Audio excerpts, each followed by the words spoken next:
If there's one thing coveted in Africa more than anything else, it's an education.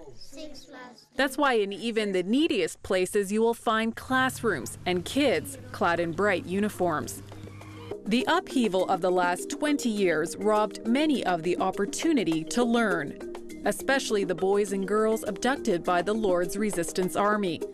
Life in the bush was violent and transitory. Now back home, some of these living casualties of war can hide their past. Others cannot. In Uganda, having a baby effectively ends a girl's chance for an education. The stigma attached to being a child mother makes it even worse. That's why you could say the Padere Girls Academy is a school of second chances. There's a lot of stigma in the community, especially if a child comes from captivity alone with their parents. That stigma is hard to break, especially as single parents. The children bear the brunt of this injustice. At 1.5, Mercy has already experienced a lifetime of trauma. She's an unaccompanied child from captivity. They don't know the mother, they don't know the father. She was just unaccompanied from the bush. Padere Girls Academy is her temporary home. Like these other kids, there's no other place to go. Still, it's safe here and no stigma. They take care of them, they give them the same treatment, they look at them like children, and that is all. They really need a lot of love and affection.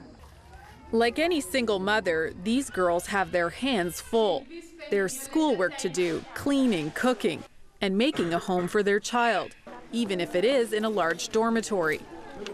Here, the school motto is "To believe is to succeed."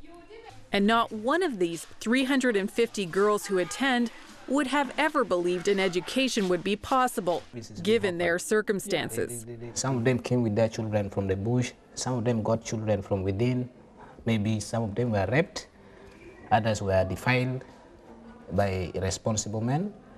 So their situation, their condition is that they're said to be vulnerable. Some of them are orphans, and some of them are child-headed families. Padere Girls Academy is an offshoot of the work Alice Achan started under this tree. Burdened with the number of child mothers coming back from the war, she began Christian Counseling Fellowship. As these mothers moved from crisis to healing, they needed a way to get back to life. The problem is so many girls had gaps in their education, if any at all.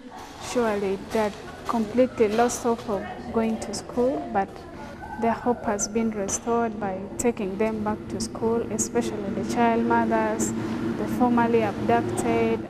Fiona is the educational coordinator for CCF and says this school of second chances is not just targeted at academics, but vocational training.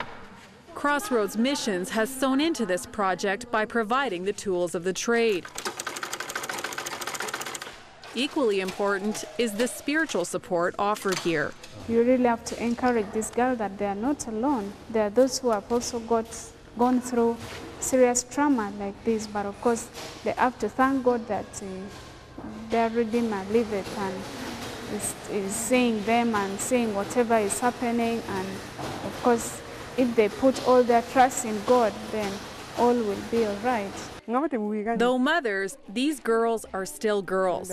And for them, Alice Achan has become a big sister, giving advice, encouragement, and an example for them to live up to. In fact, many babies here are named Alice.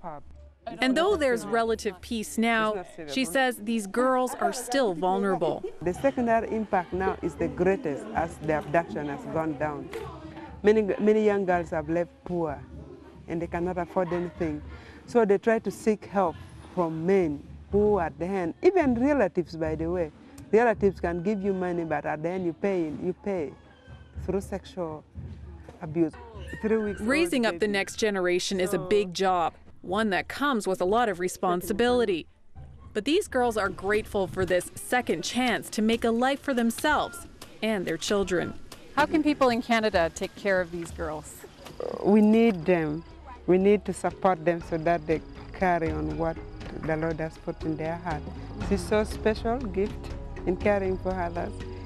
if a Canadian can support her to finish her education, I think she can change the generation of today of having a caring spirit.